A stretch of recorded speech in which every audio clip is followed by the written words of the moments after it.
পাবনার ঈশ্বরদীতে নিখোঁজের 12 ঘন্টা পর 9 বছর বয়সী জিহাদ হোসেন নামের এক স্কুল ছাত্রের মরদেহ উদ্ধার করেছে পুলিশ।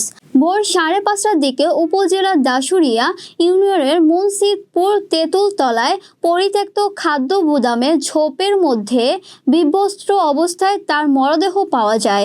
ঈশ্বরদীর প্রতিনিধি জানান, নিহত জিহাদ হোসেন মুন্সিদপুর গ্রামের প্রবাসী হাশেম আলীর ছেলে ও দাসুরিয়া কিন্ডারগার্টেনের 3য় শ্রেণীর ছাত্র।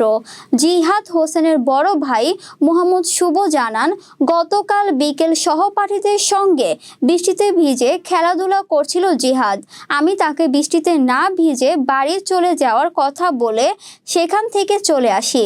কিছুক্ষণ পর বাড়িতে গিয়ে দেখি জিহাদ নেই। পরে তেঁতুলতলা গোডাউনের কাছে গিয়ে তাকে পাইনি।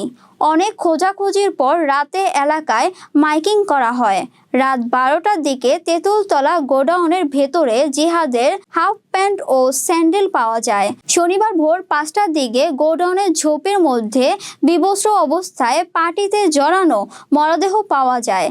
দাসুরিয়া কিন্ডারগার্টেনের প্রধান শিক্ষক আফজাল হোসেন খান বলেন, জিহাদ নিখোঁজের খবর গতকাল শুনেছি। আজ ভোরে শুনতে পেলাম তার মরদেহ উদ্ধার হয়েছে।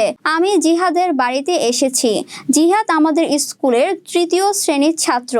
ঈশ্বরদী থানার পরিদর্শক মনিরুল ইসলাম জানান, জিহাদের মরদেহ উদ্ধার করেছে পুলিশ।